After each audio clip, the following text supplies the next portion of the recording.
അപ്പോൾ ഇന്നത്തെ പ്രഭാതം ഉണർന്നത് തന്നെ വളരെ ഞെട്ടലോട് കൂടിയാണ്. ബാങ്ക് തട്ടിപ്പിനെക്കുറിച്ച്, ബാങ്കുകളിലെ ക്രമക്കേടുകളെക്കുറിച്ച് നമ്മൾ പത്രങ്ങളിൽ വായിച്ചിട്ടുണ്ട്. കേരളത്തിൽ ഇതിനകം തന്നെ ഒരുപാട് ക്രമക്കേടുകൾ സഹകരണ ബാങ്കുകളിൽ നടന്നിട്ടുണ്ട്. ഇപ്പോൾ കാസർഗോഡ് ഇത് ആദ്യമായിട്ടാണ് ഇത്രയും വലിയൊരു തട്ടിപ്പ്. 4.76 കോടി രൂപയുടെ തട്ടിപ്പാണ് ഇവിടെ നടന്നിട്ടുള്ളത്. ഇത് തട്ടിപ്പ് എന്ന് പറഞ്ഞാൽ പോരെ, ഇതൊരു വലിയ കൊള്ളയാണ്. കാടകം അഗ്രികൾച്ചറൽ വെൽഫെയർ കോപ്പറേറ്റീവ് സൊസൈറ്റിയിലാണ് ഈ ക്രമക്കേട്, ഈ തട്ടിപ്പ് നടന്നത്. എൻ്റെ ഓർമ്മ ശരിയാണെങ്കിൽ 1985-88 കാലഘട്ടത്തിലാണ് ഈ അഗ്രികൾച്ചറൽ വെൽഫെയർ കോപ്പറേറ്റീവ് സൊസൈറ്റി കേരളത്തിൽ നിലവിൽ വന്നത്. കാസർഗോഡ് ജില്ലയിൽ ഒരുപാട് അഗ്രികൾച്ചറൽ വെൽഫെയർ കോപ്പറേറ്റീവ് സൊസൈറ്റികൾ പ്രവർത്തിക്കുന്നുണ്ട്. വളരെ നന്നായി പ്രവർത്തിക്കുന്ന അഗ്രികൾച്ചറൽ വെൽഫെയർ കോപ്പറേറ്റീവ് സൊസൈറ്റികളുണ്ട്. കർഷകരെ സഹായിക്കുക എന്നുള്ള ഉദ്ദേശത്തോടു കൂടിയാണ് ഇത്തരം സൊസൈറ്റികൾ നിലവിൽ വന്നത്. ഒരുപാട് ജനങ്ങളുടെ ഭാഗത്തു നിന്ന് നല്ല സഹകരണം ഉള്ളതുകൊണ്ടാണ് ഇത്തരം സൊസൈറ്റികൾക്ക് തഴച്ച് വളരാൻ സാധിച്ചത്. നമ്മൾ മനസ്സിലാക്കേണ്ട ഒരു കാര്യം, ഈ സഹകരണ മേഖല എന്ന് പറയുന്നത്, സഹകരണ പ്രസ്ഥാനം ഉടലെടുത്തത് 18-ാം നൂറ്റാണ്ടിൽ യൂറോപ്പിലാണ്. ആ യൂറോപ്പിൽ ഇപ്പോൾ സഹകരണ മേഖലയൊന്നും സജീവമായി പ്രവർത്തിക്കുന്നത് കേരളത്തിൽ മാത്രമാണ്. എനിക്കൊന്ന് ലോകത്ത് തന്നെ ഏറ്റവും കൂടുതൽ സജീവമായി പ്രവർത്തിക്കുന്നത് കേരളത്തിലാണ് ഈ സഹകരണ പ്രസ്ഥാനങ്ങൾ. അതിനുള്ള കാരണം ജനങ്ങളുടെ സഹകരണമാണ്, ജനങ്ങളുടെ വിശ്വാസമാണ്. ആ ജനങ്ങളുടെ വിശ്വാസമാണ് ഇപ്പോൾ തകർന്ന് തെരിപ്പണമായിട്ടുള്ളത്. കേരളത്തിൻ്റെ പല ഭാഗങ്ങളിൽ ഇതുപോലെയുള്ള ക്രമക്കേടുകൾ, തട്ടിപ്പുകൾ നടന്നു. ഞാൻ നേരത്തെ സൂചിപ്പിച്ചതുപോലെ ഇത് തട്ടിപ്പ് എന്ന് മാത്രം നമുക്ക് പറയാൻ സാധിക്കില്ല. ഇത് വലിയ കൊള്ളയാണ്. അതായത് 4.76 കോടി രൂപയുടെ തട്ടിപ്പ്. എങ്ങനെയാണ് ഈ സെക്രട്ടറി തട്ടിപ്പ് നടത്തിയത്?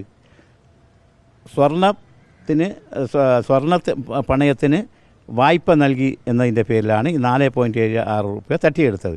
പക്ഷേ ബാങ്കിലേക്ക് സ്വർണം വന്നിട്ടില്ല, ബാങ്കിൽ നിന്ന് പണം പോയി.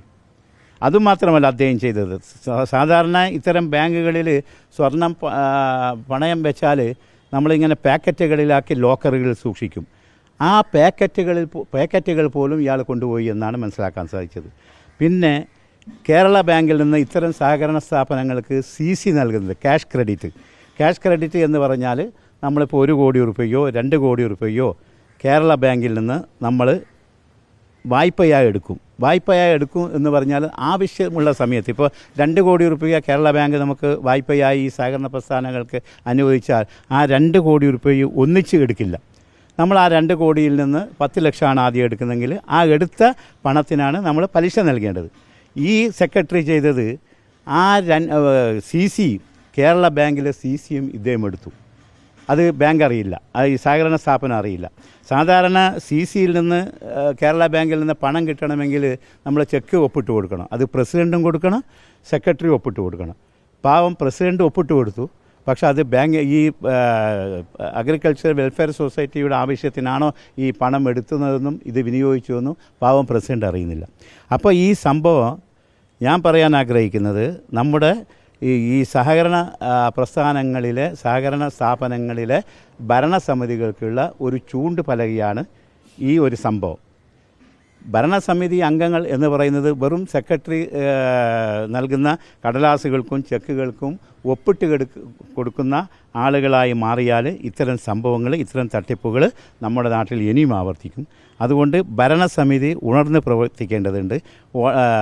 രാഷ്ട്രീയത്തിൻ്റെ പേരിൽ അല്ലെങ്കിൽ രാഷ്ട്രീയക്കാരെങ്ങനെ തിരുകി കയറ്റണമെന്ന് വിചാരിച്ച് ഈ കാര്യങ്ങളിലൊന്നും ശ്രദ്ധിക്കാൻ പറ്റാത്ത, വിവരങ്ങളില്ലാത്ത, ഈ കാര്യങ്ങളൊന്നും കഴിവില്ലാത്ത ആളുകൾ ഇനി ഈ ഭരണസമിതിയിൽ ഉണ്ടായാൽ, അത് ഏത് രാഷ്ട്രീയ പാർട്ടിയുടെ പിൻബലത്തോടെ നടക്കുന്ന സഹകരണ പ്രസ്ഥാനങ്ങളായാലും ശരി, ഇങ്ങനെ ഈ രംഗത്ത് പ്രാവീണ്യമുള്ള ആളുകളെ നമ്മൾക്ക് ഭരണസമിതിയിൽ കൊണ്ടുവരാൻ കഴിയാത്തിടത്തോളം കാലം ഇത്തരം സെക്രട്ടറിമാർ ജനങ്ങളെ വഞ്ചിക്കും. അത് നമ്മുടെ നാടിന് ആപത്താണ് എന്ന കാര്യത്തിൽ യാതൊരു സംശയവും. അല്ല, ഒന്ന് ഇപ്പോൾ സെക്രട്ടറിയിൽ മാത്രം ഒതുങ്ങി നിൽക്കുന്നതല്ല ഇത് എന്ന് പറയേണ്ടി വന്നിരിക്കുന്നു. എന്തുകൊണ്ട് എന്നാൽ ഈ സംഭവം നടന്നിട്ട് മാസങ്ങളായി എന്നാണ് മനസ്സിലാക്കുന്നത്. ഈ സംഭവം നടത്തിയ മാസങ്ങളായി, പക്ഷേ ഇതുവരെ കേസെടുത്തിട്ടില്ല, ഇതുവരെ ഈ വിവരം പുറത്തു വന്നിട്ടില്ല. അപ്പോൾ ഈ സെക്രട്ടറിയെയും ഈ സെക്രട്ടറി നടത്തിയ തട്ടിപ്പിനെയും സംരക്ഷിക്കുവാൻ ചില കേന്ദ്രങ്ങളിൽ നിന്ന് എല്ലാവിധത്തിലുള്ള ഒത്താശകളും ഉണ്ടായിട്ടുണ്ട് എന്ന് നമ്മൾ സംശയിക്കേണ്ടിയിരിക്കുന്നു. പോലീസ് അന്വേഷണത്തിന് തൃപ്തിയുണ്ടോ? അപ്പം ഇത് 4.76 കോടി രൂപ തട്ടിപ്പാണ്. ഒരു വലിയ രാഷ്ട്രീയ പാർട്ടിയുടെ പിൻബലവും സഹായവും ഈ സെക്രട്ടറിക്ക് ഉണ്ട് എന്നാണ് ആളുകൾ പറയുന്നത്. അതുകൊണ്ട് തന്നെ കേരള പോലീസ് അന്വേഷിച്ചാൽ എന്തെങ്കിലും തുമ്പ് ഈ കേസിനുണ്ടാകുമെന്ന് നമുക്ക് പറയാൻ സാധിക്കുകയില്ല. നിജസ്ഥിതി പുറത്തു കൊണ്ടുവരാൻ സാധിക്കുകയില്ല. ഇത് സെക്രട്ടറി മാത്രം അറിഞ്ഞിട്ട് ചെയ്തതാണോ അല്ലെങ്കിൽ മറ്റാരുടെയും സഹായം അദ്ദേഹത്തിനുണ്ടോ, മറ്റുള്ള ഏതെങ്കിലും ആളുകൾക്ക് വേണ്ടിയാണോ അദ്ദേഹം തട്ടിപ്പ് നടത്തിയത് എന്നൊക്കെ ഉള്ള വിവരം നമ്മൾ പുറത്തു കൊണ്ടുവരണം. അത് കേരള പോലീസ് മാത്രം വിചാരിച്ചാൽ നടക്കുന്ന കാര്യമല്ല. വേറെ എന്തെങ്കിലും അന്വേഷണം സജസ്റ്റ് ചെയ്യാനുണ്ടോ പോലീസിന് പകരം? അത് ഒരിക്കലും കേരള പോലീസ് അന്വേഷിച്ചാൽ ഇന്നത്തെ സാഹചര്യത്തിൽ ഈ കേസിന് തുമ്പുണ്ടാക്കാൻ സാധിക്കുകയില്ല. വേറെ എന്തെങ്കിലും സജഷൻ മുമ്പിൽ വെക്കാനുണ്ടോ? അല്ല, നമ്മുടെ നാട്ടിലും നമ്മുടെ രാജ്യത്തും പോലീസ് അല്ലാതെ പല ഉന്നത ഏജൻസികളുണ്ട്. ആ ഉന്നത ഏജൻസികളിൽ ഏതെങ്കിലും ഒരു ഏജൻസിയെ ഈ കേസ് അന്വേഷണത്തിന് നിയോഗിക്കണമെന്നാണ് എൻ്റെ അഭിപ്രായം.